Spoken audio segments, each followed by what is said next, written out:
kore ke u hofanga i he talamalu o e whanua. Ka e ata ke whakahoko ato e whatongiani. Ai komsoni whakamawhalare a Tonga. Aho whakakoloa kua usia e whanua.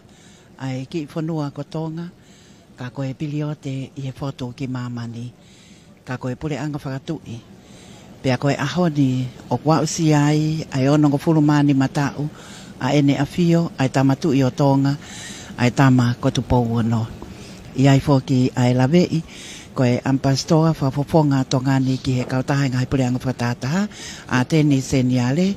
O maafo ki a kinautolu ai kakai o e whanua. Mahino pe i he tuukoia o e whakahoha ani. Me he taulanga Nuku'alofa i he Wharf o Vuna. Aia o ko whakahoko ai. Ai polokalama ko e konga. I he whakalangi ai kautau e nea fio. Ki he tamatu i o Tonga a ene a fio ai tama ko Tupou no. Ka koe eiki tau pule ki he ene kautau. Ai tama ko Tupou no.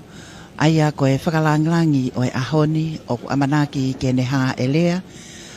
O a fio tonu koe uhi koe whakalangi i e whakate o e ngahi waka whakakautau. Pea o maafo ki ai ngahi waka leo. Me ngahi whakafofonga o e ngahi waa tautahi o e ngahi whanua kau ngā api e Pasifiki. Ko e muaki e ni o e waka koia ai ngahau koula. Aia o ko wilingi ai fuka Tonga. Pea o maafo ki ai whakanofo. Ula matatoa pea mo e apa o e hau.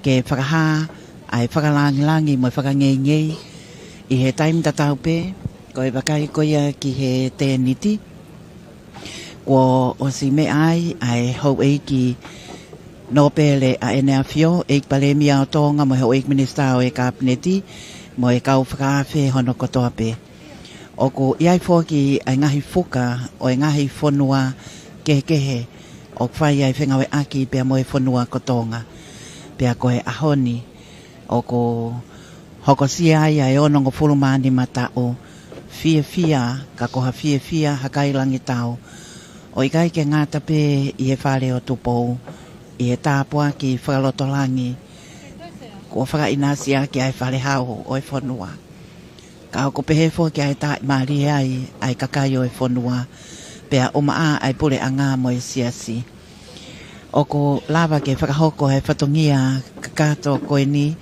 i he whengawe aki mo e pautolo aki ke langomi ai whatongia ai komsoni whakamawhalare a Tonga. Me he eiki palemi a Tonga kai o maa foki ai hau eik minista o e kapneti pea mo e pule anga Tonga. O maa foki ai wakai ki he tofuki koia pea malu ai tahi. Ai o ko iai ai potutahi o Tonga. Iai pea mo e Tongatapu. Mahino au pito ai whakangenge o na tula ke aho whakakoloani o kei tuutai. Pea o kei Tonga pea Tonga. O ko hau malu. Kei mauluta. Pea toka ai melino. Hange koia koe loto whakawhetai o aho. I he mea ai whaiwhekau whakatui. Iai foki ai lavei. Ko kinau tolu ai hau eiki whakawhe. Aia o ki aia, kinau tolu ai kau whaiwhekau, kinau tolu ai kau sotia tutuku, kinau tolu ai kau whafofonga o ngahi whanua muli i Tongani. Aia o kinau mea heni ke whakaha ai whakaapa mo kau whakataha i he whakawhetai, i he whakakoloa o e aho. Aia ko e takilotu o e kaingalotu e siasi Katolika Loma. Ko e te niti koe ni i he tapaaki koia o e awhio anga. Aia o ko iai fōki ai lavei. Ko kinau tohuru koe ni ai kautaki lotu. Kai o maa e hou eiki minista o e kapneti. Ia kinau tohuru. Me he kai ngau e whanua. Aia o ko iai lavei ka ik minista o e pot ngau e meidek. O no po whekita o toi kamanu, kai uma afoki ai vakai ek minister e pot ngawe mo wi pea iai foki ai lave ko eki minister e pot ngawe paanga e tafaki ko ia o ko iai ho eki whakafe ko ki nau tolu ai tui whakamaulahi lave foki ai whakahoko whatongia o e hoa koeni o ko iai pe ai Bakai ki he ki tau, ki he pilikatia, ki no pele, pela kepa, kai o maa ki nau tolu, ai kau whakahoko whatongia, me he kau tau e nea whio, i whai whatongia lelei poto pea mao, ke whai ai whakalangi ki he ene a whio koe tu i o Tonga. O ko mahino pe foki i he whakahoko whatongia koia o e pongpongini.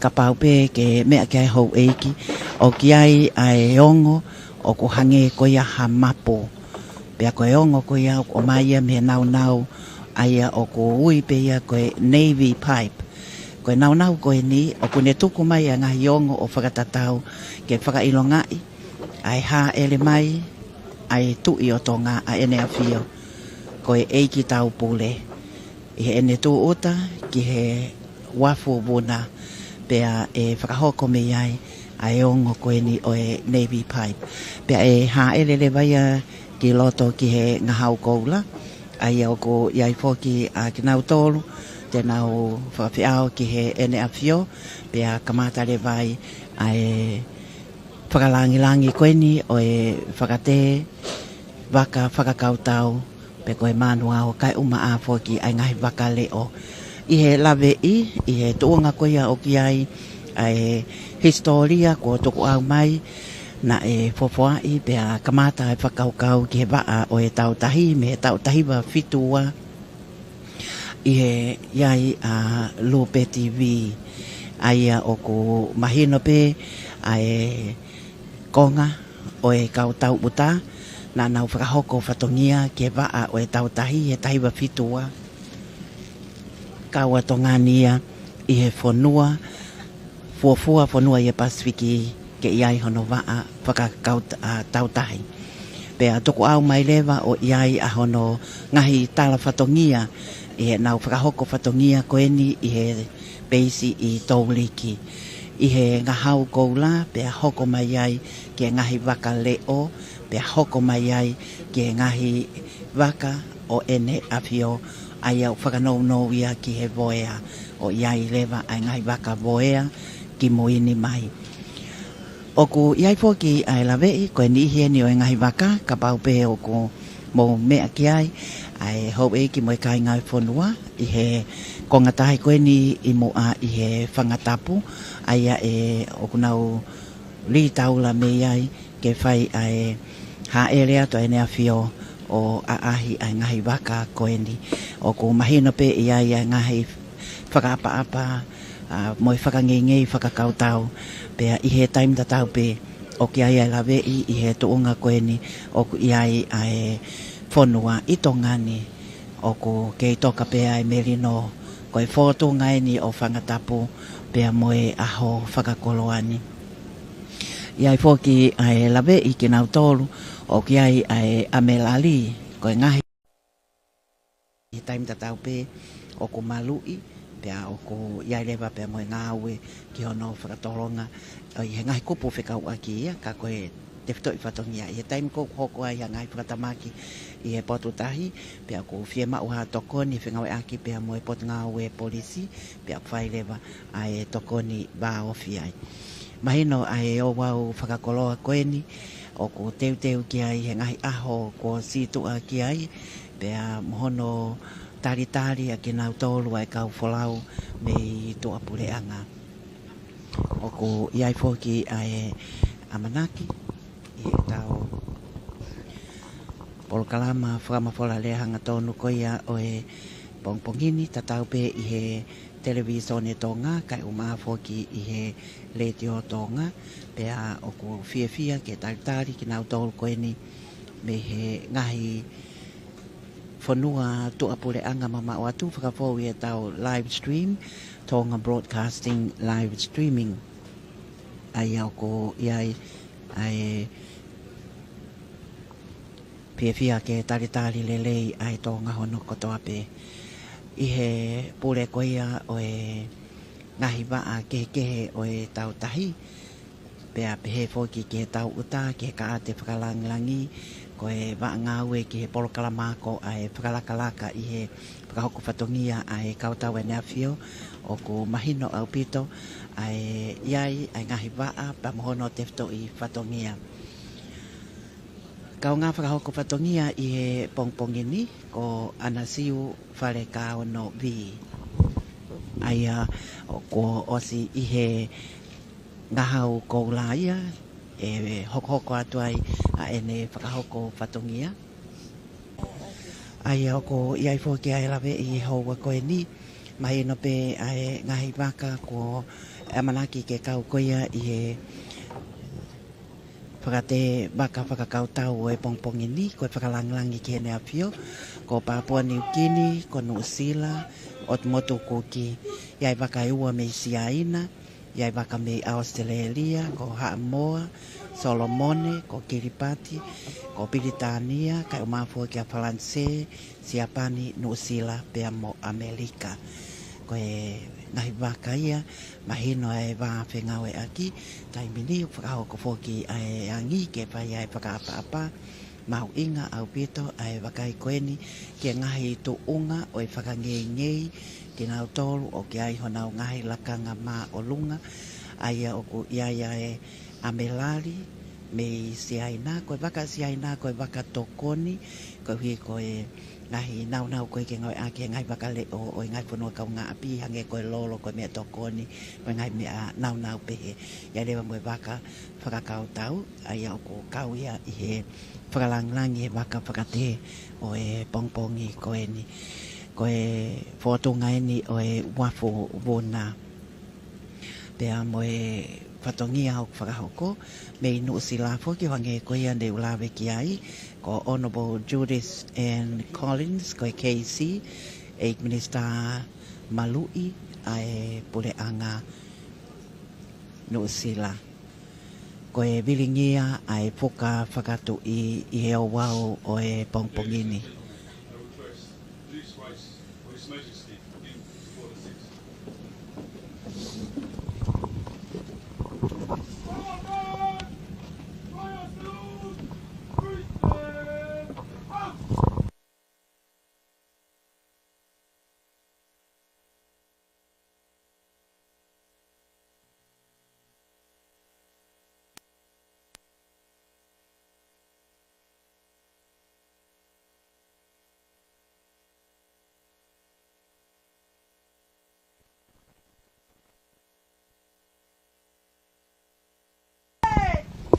Ko ene awhio ai tu i o Tonga ai tamatu i ko Tupou no aia koe eiki tau pule o ene kautau tō ota ki he Wharf Vuna ha eleni ki he ngahau koula pea amanaki iai fōki ai eiki tau o e kautau ene awhio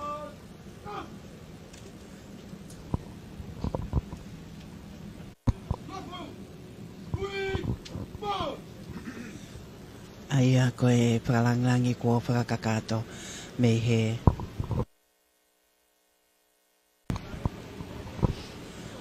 aia koe ngā wene o whakahoko mai no pe o hange koe whakapaapana e whai me he angi koea ai kautau wene awhio ai wakai koea ki ongo nai tuku mai he Navy Pipe pe a ha ele ai a ene awhio koe tu i o Tonga ki he ngahau koula amanaki foki ke tuku atuia me he Wharf Vuna pea ko ene ha eleni o a ahikoia ai ngai waka whakakautau e hiva me ngai whanua koeni ne ulawe ki ai pea mo ki nau tolu ko nau iai ke whakaha ai whakaapa ko e a ahikoeni e whakahoko ke ngai waka ai e kamata mai a ki peia ai o whakatatau ki he tuunga o e ngahi tau lahi whakahoko whatongia, ai waa o e tautahi i e ngahi whanua muri. Hange koia ne ulawe ki ai a koe most seniority i he waa koia o e tautahi o e ngahi whanua muri. O kia i e kamatoa ne tāke mai a anu sila, o kia i ai a melari me siapani, o kia i ai kapteni me waa o e tautahi me Falanse, ko e kapteni waa e tautahi me Britania. O kia i fōki pia mo e a melari me Australia pe ki siaina. O ko tatau pepo e mga ngahi whanua e Pasifiki, ko Papua New Guinea, kai o maafo ki a Otmotu Kuki, ko Haamoa, ko Solomone. O ko mahina foki e taimini, e iai ai ngahi whakailonga i e whakaapa-apa, i e taimi e koia o ko haele atua ia e nea fio i e ngahau koula, ki e ngahi waka taktaha. Aia te nau whakahoko mai ai whakaapa-apa, koe salute. Pea i he taim tatau pe e tuku mai ai ai ongo koe ni o e Navy Pipe. Aia koe ongo koe ni e o mai ia mei he waka whakakautau. Ki he waka koe ia o e ngahau koula. Pea e toi whakaongo atlewa me he waka o e ngahau koula. Ki he waka aia o ko whai ki ai e awhio tonu i he aahi koe ia o e pongpongini. Aia koe whakate anga maheni koe au whai i uta. O ko whakahoko ia i he potutahi ki e ngahi waka koe ni kua li taula. Aia o ki ai pefoki ai ngahi fuka kua whakamahino ai waka kua li taula. Aia i kai ke toi ngawe ai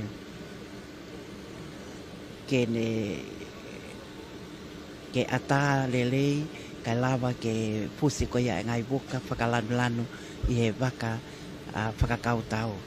Aia koe taimini, mahino pe ko mau maari e ngawe ai eiki waka, kai umaa fōki hono tokoni, pe fōki ki a kinau tolu, whawhi ao koe ia ki he ene awhio, koe tui o Tonga, i he ngahau koula, tuku atu ia me he wafu Vuna.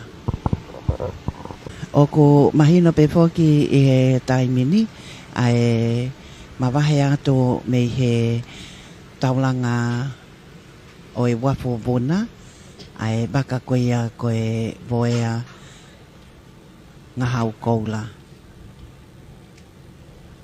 Kei viringia koe ia ai Pukatonga, aia o ko iai ai lawei, ai tuonga koe ni o ki ai baka, o whakatatau pia moeangi koe ia ai matangi ki he tuonga e iai ai wholau ai baka.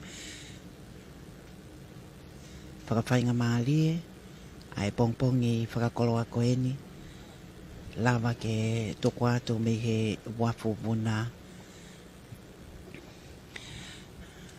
Tofki koe iai tahi, iai ai wakai ki he whakangengei o whakahoko. Taim tatau pe ki nau tolo ai hou e ki whakawhe.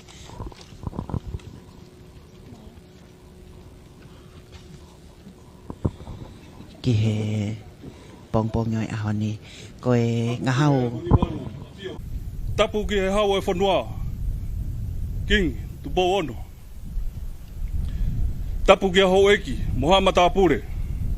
Kore ke hufanga, ngai talamaru e whanua mo Latu, kai ata me mo tuatuani, ki whakato, ai whato ingani.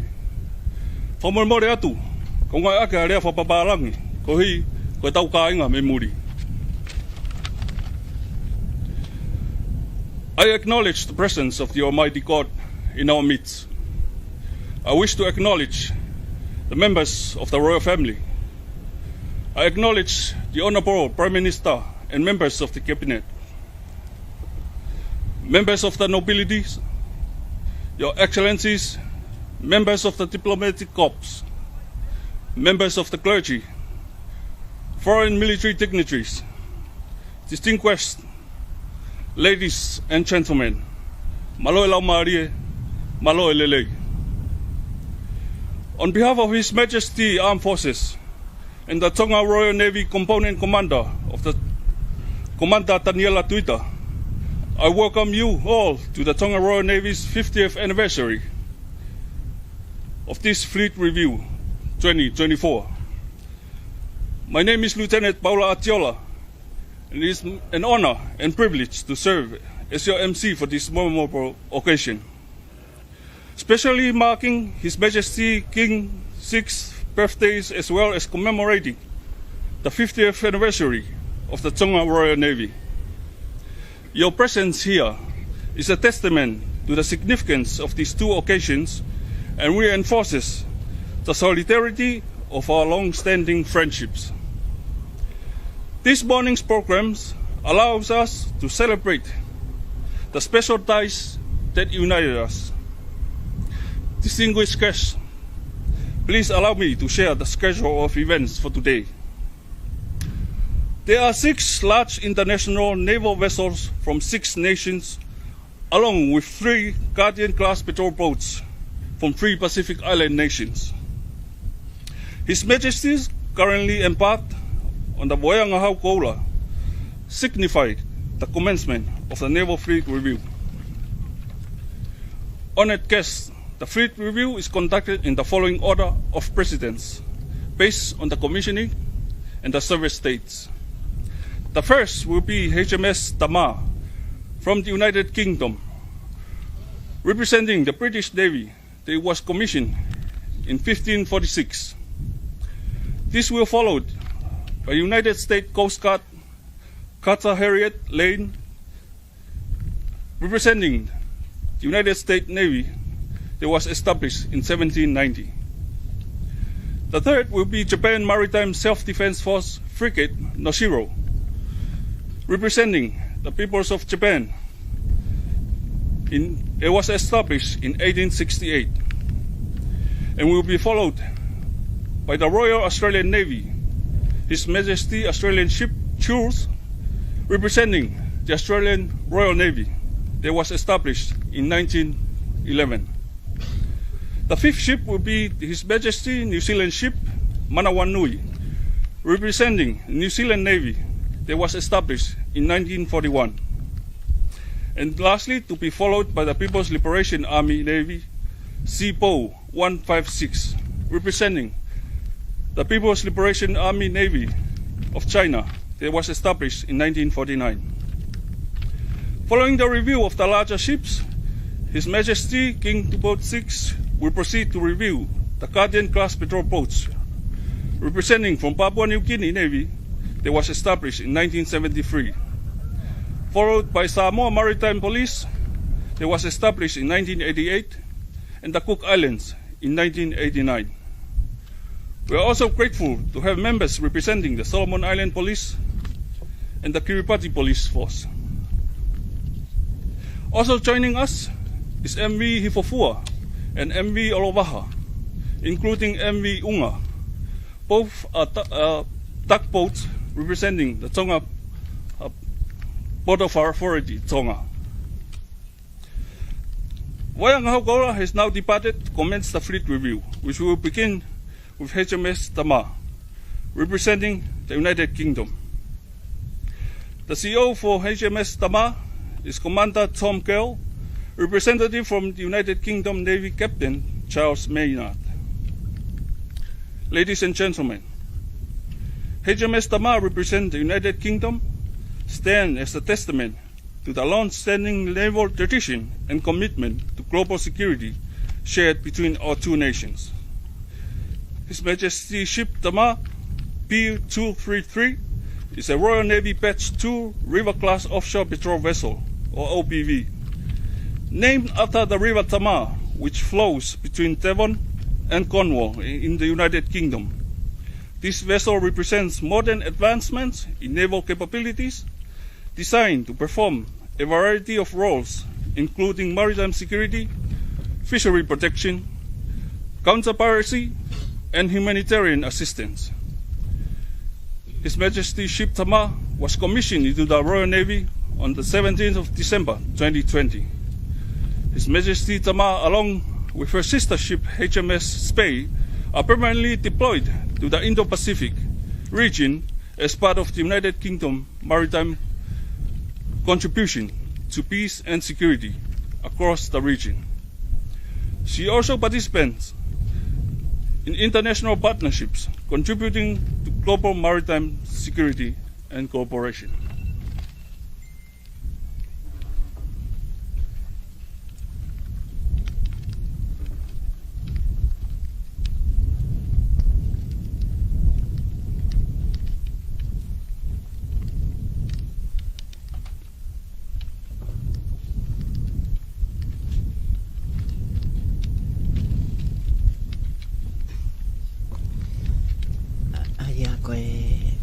koe ni e me ngahau koula. Aia o kia e te kina tolu, kautaki me ngai papoponga me ngai waka whakautau koe ni. O whakahoko kia e whakamatala me a Laptani, Paula, Atiola. Aia koe waka Britania, pe foki ki Amerika, ko Siapani, ko Australia, New Zealand, ko e Republika, o e kakai Oceania. Iai foki a e Lavei, ko e MV ngahau Siliva, Moimoi fola watu ia i e MV ngahau Koula. Aia koe ngahau Koula whawhia tonu ai, a ene a whio koe tui o Tonga. Pi tolu noa taha, aia ko iai a e Lavei e hoa koe ni.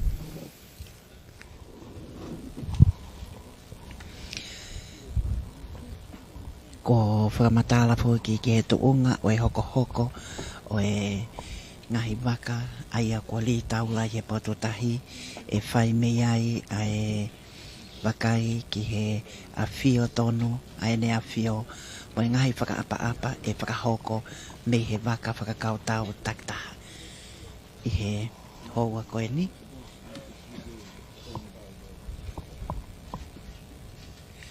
Aia koe waka koe a Britania, koe e kamata aki, i he kamata koe ni a e tautahi a Britania, tani ma whaono.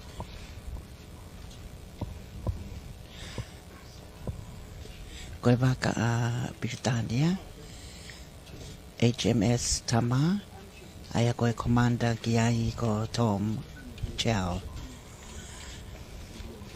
E iai fōki ai whi whakaapa ki ke whakaha ai whakangei mo whakalangi koe ni. E whakahoko ia me he kapteni koe ni pe mo e tāki i he waka koe ia a Britania. Ke ene a whio, ke waka koe ia o e ngahau koula. Pe a e iai pe fōki pe mo e ongo koe ni o e Navy Pipe. E whakaongo mai me he waka koe, o e waka koe a Britania, waka whakautau, pe e toi whakaongo atrewa me he waka koe o e ngahau koula ai ongo Navy Pipe. O kia pe ai ngahi tō o ko whakaau lolongo, pe o kai e ai ngahi tō o ko moto, ko e whakaha ai tuunga o e ngahi whakaapa moe mea o ko hoko i he taimi koe ia.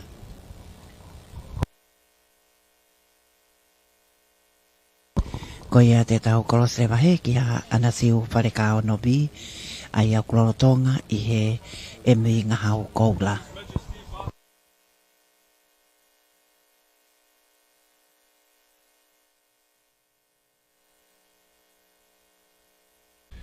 US Coast Guard Cutter Harriet Lane, Whiskey Mike Esco Charlie 903 is a famous class medium endurance cutter in the United States Coast Guard. Named after Harriet Lane, the niece of President James Buchanan, the cutter plays a vital role in the United States Coast Guard missions to enforce maritime laws, protect the United States water, and support national and regional security objectives. She also responds to distress calls, conducting search operations, and assists in vessels in distress. The U.S. Coast Guard Cutter Harriet Lane was commissioned into the United States Coast Guard on 4th of August 1984. The commander for the U.S. Coast Guard Cutter Harriet Lane is Commander Nicole Tessonino. The representatives, Flag Officer Major General Andra Perry.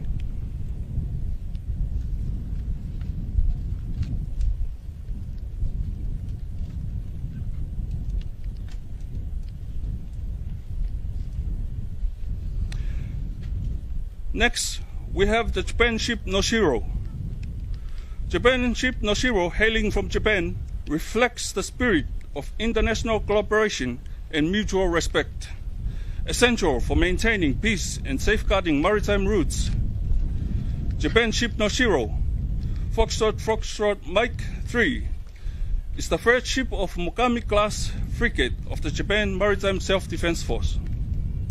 She was named after the Noshiro River and shares her name with the World War II light cruiser Noshiro and Cold War destroyer Escort Noshiro.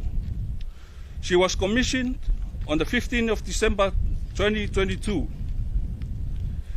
Japan's ship Noshiro is part of the modern fleet designed to enhance Japan's naval capabilities in regional defense and international operations.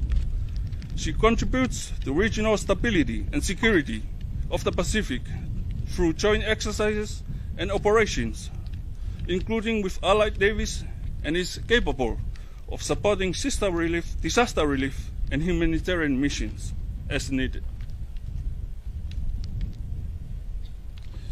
Next, we have HMS Church. HMS Church from the Australian Royal Navy exemplifies the strong bilateral ties and shared values that underpin our regional security framework. His Majesty Australian Ship Church is a Royal Australian Navy ship that served in various capacities since its commission on 13th of December 2011. Church serves primarily as a landing ship dock, capable of transporting troops, vehicles, and equipment. It has played a crucial role in humanitarian missions, disaster relief operations, and military exercise. The ship is designed to support amphibious operations, including helicopter operations and pitching landing craft, with a displacement of approximately 16,000 tons and its length of 176 meters. His Majesty Australian Ship Church is equipped with modern facilities to accommodate personnel and equipment for extended operations. Its versatile capabilities make it a valuable asset for the Royal Australian Navy, contributing significantly to Australia's maritime defence and humanitarian efforts both domestically and internationally.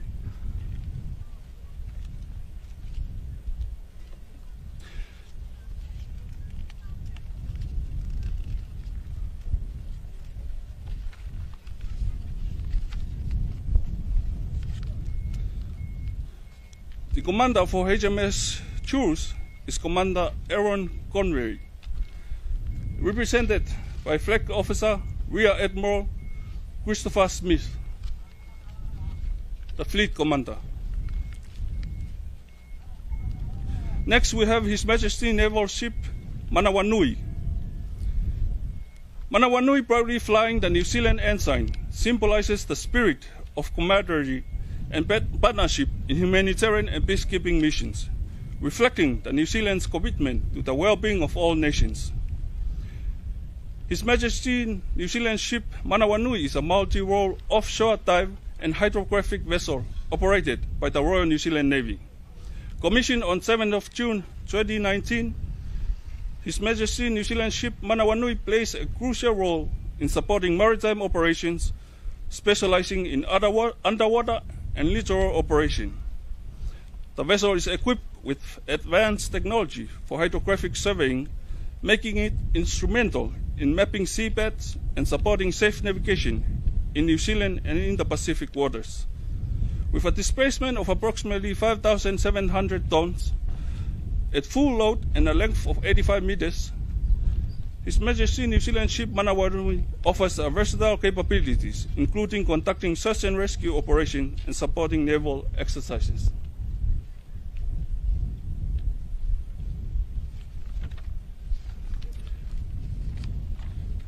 Lastly, we have destroyer Tupou. Adhering to the concept of openness, cooperation, and exchanges, the Chinese Navy is committed to enhancing friendship, deepening mutual trust, and jointly building a maritime community with a shared future. Destroyer Tupou Type 052 Delta Destroyer is a Navy of China. Commissioned in January 2020, it is named after the city of Tupou in Shandong Province, China. This destroyer is designed for multi-role operations, including air defense and anti-submarine warfare and anti-surface warfare, with a displacement of around 7,000 tons and a length of approximately 156 meters. Delta Cove 156 is a staunch force to maintain lasting stability and security and common property in the Asia-Pacific region and beyond. SIPO is accompanied by People's Liberation Army Navy ship Kao Yu Hu, which is a new ocean-going comprehensive replenishment ship. Kao Yu Hu is a vital force in the logistic and support operations of the People's Liberation Army Navy of China.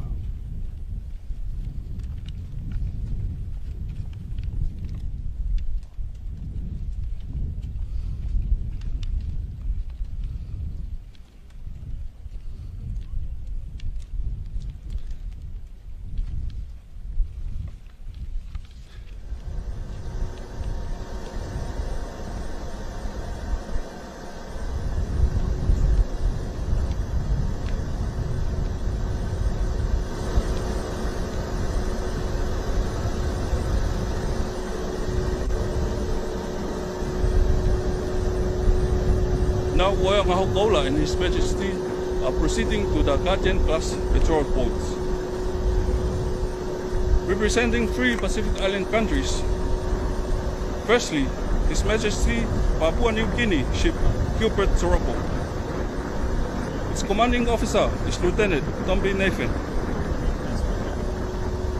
His Majesty PNG's Gilbert Toropo is a patrol boat serving in the Papua New Guinean Defence Force Maritime Elements. Commissioned on 20th June 2024, His Majesty PNG's Gilbert Toropo ship plays a crucial role in safeguarding Papua New Guinean maritime borders and supporting maritime security operations in the region. This patrol boat is essential for conducting surveillance, fisheries protection, search and rescue missions, and disaster relief efforts. With its dedicated crew and operational capabilities, HMPNGS Gilbert Toropo exemplifies Papua New Guineans' commitment to maritime sovereignty and regional security.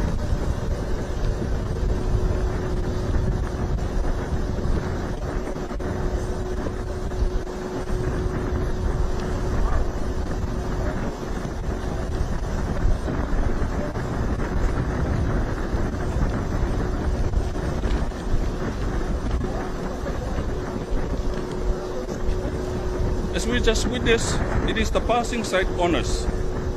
Ladies and gentlemen, Boyangahau Paula and Boyangahau Shiriva has just proceeded with the passing honors or passing site honors. This involves close passing maneuvers between the 2 ships, which can include formal salutes by Boyangahau Shiriva, side-by-side formations in close proximity, demonstrating solidarity and coordinations between the 2 vessels.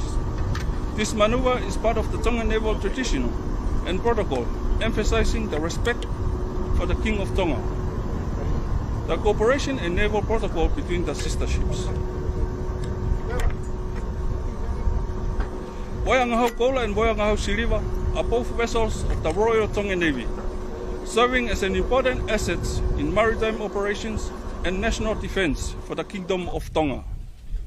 Boyangahau Paula meaning golden arrow, and Boyangahau Shiriva meaning silver arrow, are traditionally named ships that contribute to Tonga's maritime sovereignty, including fisheries protection, disaster relief, and regional security cooperations in the South Pacific. Both of these 2 vessels built by Australian Defence Cooperation Programme.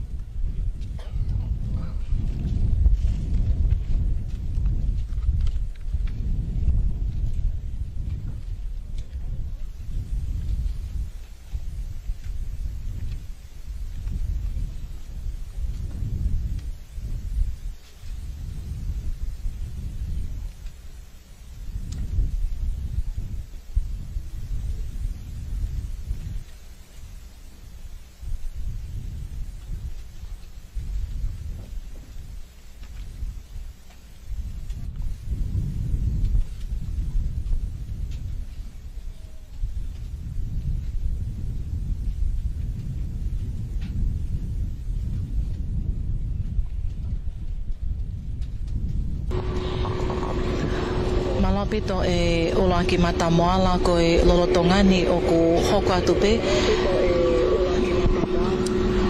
Ai haele ko ia a ene afio i he voea ngā hau kola. Ai a ko e ki tau pule ai kautau a ene afio, ko ene afio ki Tupou ono. Pataha mo e ki tau ai kautau ene afio. Pilikatia no pele fiela kepa ka maa ai tokoni e ki tau me afokeni pia mo ke nolo laftani pirinisi Tupou toa ulukalala mo kinau tolu ai kautaki me he vaatau tahi a ene afio koe hoko atu ene no tongani mahino ko o si kakato ai whakaapa ko ia me ngahi manuao e ono ko mahino ai wawhinga aki ko ia pia mo e waafaka kautau pe koe tautahi ko ia e kautau ai nafio ko lo tongani o kuifi ai me aifi koe whakaapa eni ki he waka whakautau ko ia a Papua New Guinea pe koe wakaleo eni Kaleo ene Papua New Guinea, pe ko ene afio, ha ene salute, pe whakaapa-apa, ko hi koe whakaapa ko ia, ko ha me he kautau tahi i he wakaleo ko ia a Papua New Guinea, pe a mahino i he lolotongani a whiwhia a ki nau tolu, me ngai whanua o ku nau kaumai ki he polokalama, whakate whakautau ko ia ai ngahi wakaleo, mo e ngahi manuao, me ngai whanua ko toa ene e hiva o ku nau kau whakataha mai i he polokalama ki ono whailonga i ai aha aloi o ene afio King Tupou ono i he taawanoa wafa. Ko lolotongani o ku whakawatu ai bohea ngahau koula ki he wakaleo ko ia a haamoa. Ai o mahino foki ke ngahi wakaleo ko ni ko wakaleo ia ai kau polisi ka o ia ka whafofonga o nau kau mai me iai ke whakaha ai mahu inga ia i he wanga aue mo e kautau ko ene afio. Aia ko e waa whakautau ko eni a haamoa ko whangai mai i he kau polisi pe ko e wakaleo eni a haamoa nau kau mai ki he polokalama e ahoni ko viringia ai Tonga. Ifi me aifi salute ko e whakaapa-apa pa me he wakaleo haamoa e ki waka, tokoni e ki waka, e ki tau pule ne afio, apa-apato, pe me he boia ngahau koula i he lolotongani. Ko e whakaapa-apaia, mono i whio me aifi, i he kakato ai whakaapa-apa ko ia, pe me he e ki tau pule, kautau ne afio, kina afio King Tupou ono, me he boia ngahau koula, kai hoko atu ai haele, ke wakale o whamuimuitaha, ko e wakale o ia me he otumoto koki. Mahino pe foki ai mahu inga ia ai ngai whanua ko e ni tolu e Pasifiki ke nau kau mai ke whailonga i ai alo i ko ia e hau e whanua King Tupou ono kai o maa hano whailonga i ni mga fulutao hano fotu ko ia e waa tau tahi e kautau a ene afio. Whakawa o mai e ni hotongani ai boea ngahau koula ki he wakaleo ko ia ai otumoto kuki. Mahino ko e wāwhinga aki ko ia ai otumoto kuki he waa whakautau na tau foto mai he tau Wharf Tupou City. Pea iai ai ngahi whinga aki wāofi tau te whito he taime whakatamaki ngāwe ko ia ki hono malu e o seni me ngahi ngāwe tai whakalao o ko e whinga aki wāofi ai me kautau ni afio. Whakaongo mai pa me he wakaleo ko ia a otumoto kuki a e nā wifi me ai whiki whakaapa mai ke ne afio.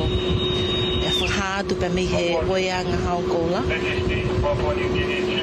Pe koe wakaleo ko ni a Papua New Guinea. Wakaleo ko ni a Papua New Guinea nau kau mai ke polokalama koe ahoni. Pe mo e whakaapa pa me he ene afio King Tupou ono. Koe kakatoia ai ngahi wakaleo e tolu me ngahi manuao e ono na malawa ke nau whakaapa makehe ki he ene afio King Tupou ono i he polokalama koia whakautau koe taha e ngahi polokalama o ku whahoko e he waa tau tahi ke whailongai aki ai alo i koia o ene afio kai o maa ai wakai koia ki he tuunga o ku iai ngahi ngahi polokalama whakautau ko whatuutu ke whailonga i aki. Ai ni mga fulu tau ai whatuukoia e tautahi e kautau ai ni awhio. Pea pehe whoki ki he ngahi polokalama kuia ke aloi o ene awhio. Ko e loa tongani o ku whoki atu ai boia ngahau koula. Hilangi e kakato koe ai a ahi e ne awhio mo i whakaapa ke he kotoa ngahi manuao e ono ai anau whakaapa makehe pe nau kaumai ke polokalama koe ia o e ahoni i he lolo tongani ai e koe ngahi manuao kotoa koe nina e kamata mai peia e he manuao koe a whakaapa pa mi he manuao koe ia a Pilitania ko hi koe wakai koe ke tau moto ataha o e mawhinga i aki whakakautau mono whotu koe e maa whakakautau ai whonua pea mahino e onsi koe ai manua Pilitania ne hoko mai ki he manua koe a Amerika ne whotu e waatau tahi koe i he tau taha fitu nima hili ai manua koe a Amerika ne hoko mai ki he manua me whakaapa me siapani ma whakautau ke a siapani na whotu he tau taha walu. E hili koe a manuao a siapani na hoko mai ke manuao koe a ausitelelia mo na whakaapa pe e kai puli e mawhinga aki wawhi koe a ausitelelia e wa a tau tahi pe mo e kautau koe ni awhio ta te whituen ki he ongo tokoni koe hoko wakale o koe ke kautau ni awhio. Hili pe ai manuao koe a Australia ne hoko mai ke manuao koe a New Zealand. Pea hili pe a New Zealand pe hoko ke manuao koe a Siaina. Koe ngahi manuao ko toia e ono. Nei kau mai ke polokalama whali ali koe a honi pe he kakato koe ngahi manuao. Nei hoko lewa ki he whakaapa me ngahi wakale o kotoa e tolu me ngahi whanua e Pasifiki a nei ka mata ake o tu motukuki haa moa pea whaosi mai ki Papua New Guinea mahino koe ngahi wakale o koe ni o ku whaifatongia ai kau ofisa polisi pea iai te ikai ke mahino ai tukunga koe ni o kia ngahi ngawe koe ai wa tau tahi ka kohono whamalo hia ai ngahi ngawe koe me kau tau a ene awhio ta te whito ki he wa tau tahi na e whafoi ngahi whingai aki maofi pea ha mahinoia i he polokalama whaali ali koia o e ahoni ka koe lolo tongani o ku mawhakaofi atu eni ki he wafu Vuna ka kato ia polokalama whakaapa a ene awhio koe eik tampule kau ta ene awhio me ngahi manuao e ono o e ngahi wakale o e tolu me ngahi whanua o e Pasifiki.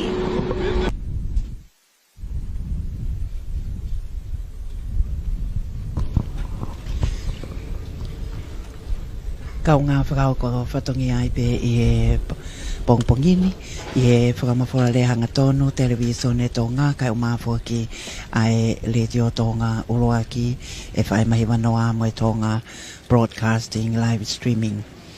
Ko e waka koia ai ngahau koula, pi tolu noa taha, ai au awhio tonu ai hau e whanua, e ne awhio ai tamatu i o Tonga, ai tama ko Tupou wono ai au ko whakaofi mai eni ai waka ki he taulanga wafu Vuna taim te tau pe me he tawhaaki whakahahake o ko Moimoi wholau mai whoki i e waka koia e mi ngahau koula ai boia ngahau koula ai ngahau siliva pi tolu noa ua hange koia ko whakahoko i he pongpongini ko e mi hifofua e mi olowaha mo e unga o ko na whakaari i he tawhaaki whakahahake iai pe ai whakangengei ko e uhi ko e pongpongini ai whakakoloa koia ki he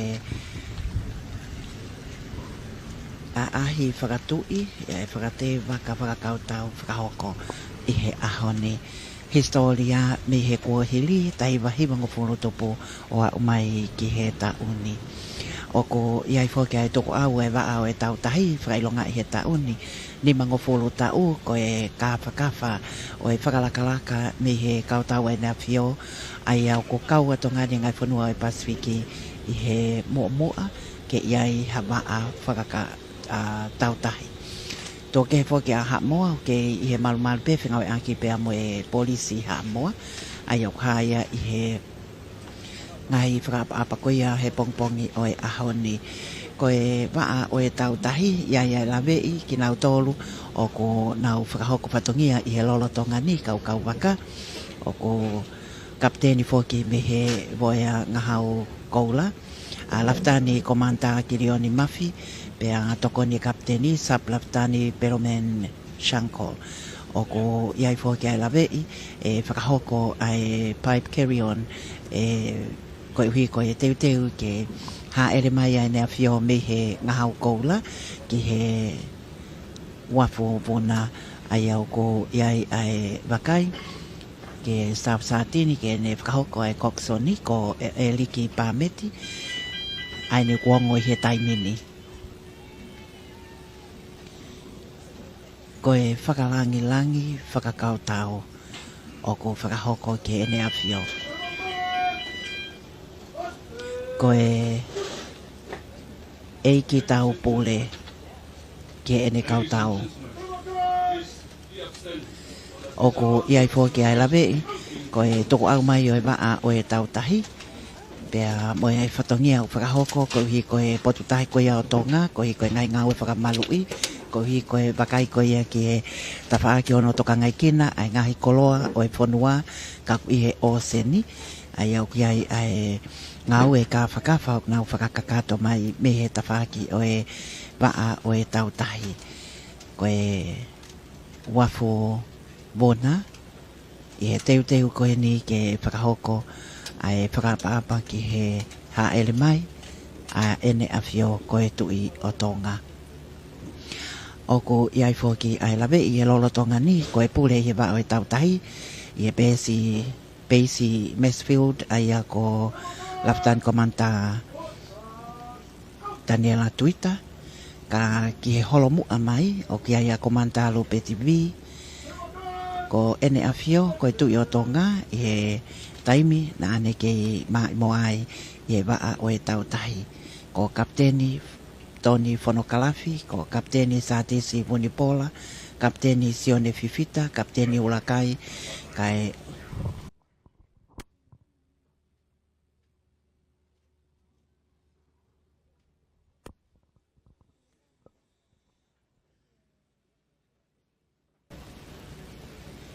ai au ko iai he lolo tongani ko e loto wakaini ka o ko whakaongo mai ai koksoni e liki pāmeti ke nau tōlueni na e whiao ke ene a whio me he ngahi waa ke o e sotia me ngai whanua muli kau whakataha I he polkalama o e aho whakakoloa ko e ni Papua New Guinea New Zealand o Motukuki ko e Republika o Kakaio Siaina Australia Samoa Solomone Kiribati Pefo ki Britania Francesi Japani New Zealand mo Amerika ko e angi ko e ki tau pirikatia ignopele viela kepa o maafo ki hono tokoni kapteni Ulakai pe ki a teknau tolu na e Moimoi folau ko ia I he ngahau koula ko e pongponginia wafo Vuna iai fo ki ai lawe a ki nau tolu ko e ni wa o e tautahi ko teu I he folau tahi ai au ko mahino ai whakalakalaka ko iai ai ngahi toka teu I he tau kei I he ilo I he poto I ngā ue I he whawhengawe aki mo e ngahi whanua mori kai ke ngāta pe I New Zealand mo Australia ka wau ki Amerika ai au ki ai a ki nau tolu he wa o e tautahi ko teu I o whakatewhito ia ki ngā ue I he tautahi kamata a ngā me taiwa whitua na e mahino pe ai whawhengawe aki koe ni na e ngawe whakatahi a moe wa au e marini me pule anga Tonga ke kapteni e ngai waka ne ngawe aki he tautahi hange koe ko lau mano mo tāpua ki ai e whengawe aki ai pule anga ko so nia vikilani na ia pen I mo kinau tol me he malini me he pule anga Tonga na ngawe whengawe ake ai pia mo e tautahi.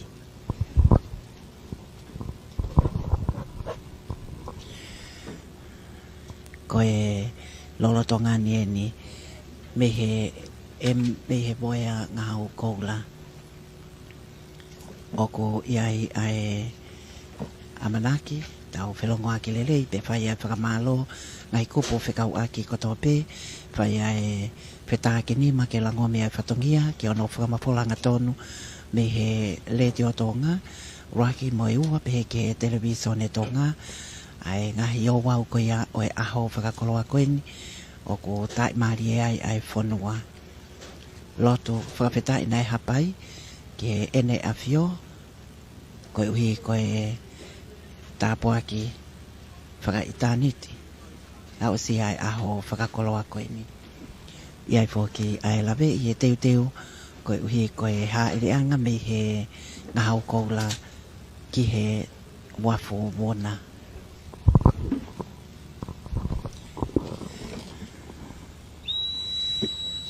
Koe Navy pipe ai au ko whakahau koe whakapapa koe koksoni whakahau koe ia e liki pāmeti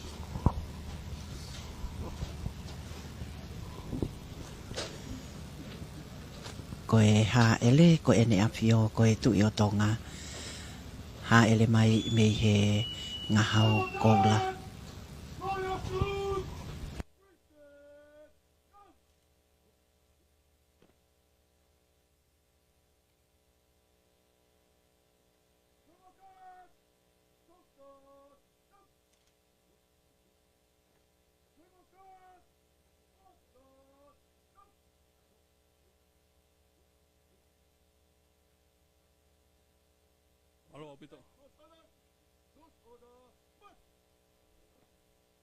Ladies and gentlemen,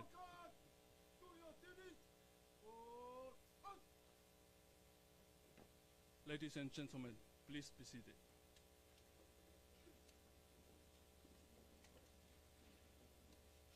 And that concludes the end of our fleet review program for this afternoon.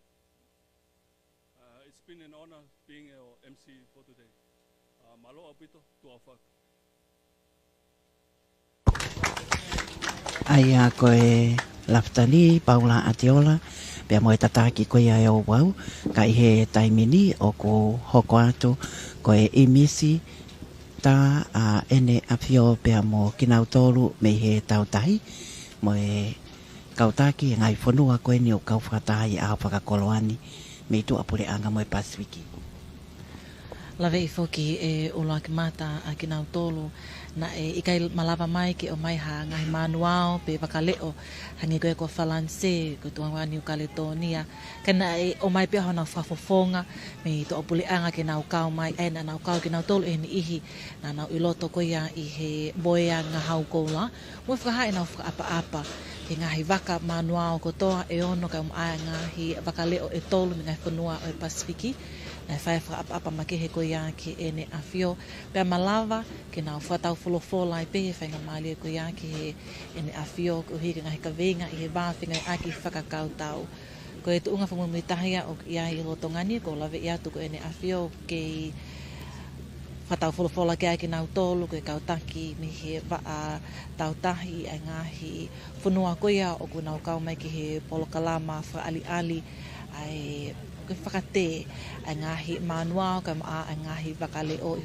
Tongani ka malawa ke whekita mo ki nau tolu ko kau e ki tau ko tokoni e ki tau ko kau amelali ka maa ki nau tolu me he kau ngai whafofonga eni me ngai whanua lahi ka maa ngai whanua ko ia o e Pasifiki o kau mai ki he polokalama ko ia o e ahoni ke whailonga I alo I ene awhio ka maa ni mga puluta o ko ia ai ahono whukotuu e waa tautahi e kautau ko ia a ene awhio. Ia whoke ala vei ana siu koe te unga polisi o ko haa koe ia o koe waa whakatautahi koe ia e whanua a hamoa o ia malumalu e polisi. Ko ia, hangepe ko ia na e whamatala ane nai koe angai whanua Pasifiki o ko te eke whukotuu e na waa whakautau. kau kai whengai aki kau hi koe wakai koe ke ngai wakaleo kau no leo hi koe ngai potutahi o Pasifiki kai ai wakai koe ia ke ngai ngau e whakakau tau te whito ke he malu e o seni me ngahi ka vinga koe whiak me tau tai whakalao tau tai whakapoto o ku whai whengai aki wao whia me ngahi wakaleo koe ni ai ok toka ngā ia e he kau polisi peko lawe i whoke ulaki mata ai wakai koe ia i ho tongani ki he tuunga o kia ki nau tolu koe kau kapteni pe koe kau e ki tau eni o ku nau kau mai ko ki nau tolu koe kakai whewhine o ku nau kau mai ke ngahi polokalama ko eni koe ahoni pea ko lawe i koe tuunga whumimutahe o ku iai ai koe kau polisi ko lawe i ko haa moa moe otu motu kuki koe kau polisi a koe wakaleo ai kau polisi o mai e pa koe whingai aki wao whe moe kau tau koe ai ne awhio ko lawe i holotongani u kei whemea aki ai tama plinisi kalauni Tupou toa Ulukalala moe e ki tau koe kau tau ne awhio pirikatia no pele whiela kepa kai maa ai e ki tokoni e ki tau Kapteni sione o lakai ka maa komanta tani Latu ita i holotongani e pehe whoka ki nau tolu koe kau whaafofonga me ngai waa whakakau tau taktaha lawe i atu a ki nau tolu ko toa whai ai whi iloaki koe uhi koe wakai koea ke mahu inga e waa whinga a ki tau te whito en ke waa tau tahi e malafo ke whai whakatala noa ki a kapteni ke tokoni e ki tau e tau pule ko kapteni sone o lakai pena ne whakamahino ai ko ngai whanua taktaha wai whinga e aki maa whinga e aki koea pia mobilitania whanga maali e koe kono whakaivia e ako a ki nau tolu koe kau sotia hau eni ki he tuunga koe e puri anga Amerika ai polo kalama ki haka te whito eni ki he whaka tawha aki leo koe ni a nevata pe hau me iai ki he tuunga koe e whinga e aki mahino o pito pe a nusilaya mo au si te leli ha wakai koe ki he tuunga koe ngahi whale ngā aue koe ngahi ongo wakale o koe e kau tae ne awhio ko siaina pe aku mahino ho tongani ai mahu inga ia ke whakailongai pe aku nau oku iai ai mawhana makehe i hoko whenga maari koe ni ke te whahano wakai i ai tuunga oku iai ulak mata ke ngahi wakale o koe ni ko lawe i koe waka anu usila o koe waka savea ai koe hili pea polo kalama whakakau tau koe ni o whai lewa ai savea ke he tuunga koe ngahi tūkui motu koe ia o tongani koe konga pia ngahi whengau e aki kai ngata pe i he waa tau tahi koe whenga e aki pe whawhonua Ko ia o ko mahino pea e toonga o ki ai e whakalakalaka e waa o e tautahi. Pea me he tahiwa fitua ke Wharf e Wharf pea o ko mahino e kakato e nimango folo tau ko e makamaile mahu inga. Pea tau pe ke iai ai whonua pea mo e toonga o ki ai ai ngāue me he kautau e ne awhio e ngahi waka boea ko e waka o e ne awhio. Ai au ko ngawe aki e loro tongani po kalama tokoni o whakahoko. Lawe i fōki aki nau tōre hau ek minista o e kabineti ko ek palemia o Tonga. O maa fōki ai wakai ki hau eki no pele ne awhio. Ke nau tōru ko nau mea mai ke whai ai pou mo whakaha ai whakalangi e moe fia moe whakawhetai. Ko e uhi koe aho aloi o ene awhio koe tui o Tonga. Pe ako pe mo e tau kau ngā inasi whakafou e whakamafola le hanga tonu ki he kakai o e whonua ai komsauni whakamafola le a Tonga i he televisione Tonga mo e leti o Tonga kai umafo ki he pesi Facebook o Tonga Broadcasting live streaming o ko iai fōki ai lawe ai ngai kupu whekau aki me he taki lotu pe mo e kainga lotu ngai siasi me he pure anga pe mo ngai pot ngawe ai pure anga me ngai kautaha whakabisnis ki tau taha lawe i ki nau tolu ai kakaio e whanua i tongani tuku kehe angi ki nau tolu mei muri pea tuku kehe angi ki nau tolu ai o ko whai e whengawe aki mo e waa whakakau tau whiawhia ai ke whai e whakamalo ke ik palemia o Tonga ono pohua kawa mei liku kai o maa ki ai wakai ki he pure anga Tonga mo e langomaki e whatongia ai komsauni whakamawhalea Tonga pe he whoki e te pile hou eiki minista a te pile o e hou eki no pele na fio ia e honga ia i he tokoni mo e pou he ngai katoa mau whakamawholanga tonu ki a huahine fia o takanahe kai umafo ki ai kainga tonga kotoa pe tataua te whakakwatungia me he wafu Vuna ko Solomon e Finau ko Onesi Saluni kai umafo ki a Mawahi Lama temsia ne mani ana siu parika ono manatu waka kai pefo ki kia liri ani polo tele kwa urak mata moala malo apito mo mea mai ka mo mea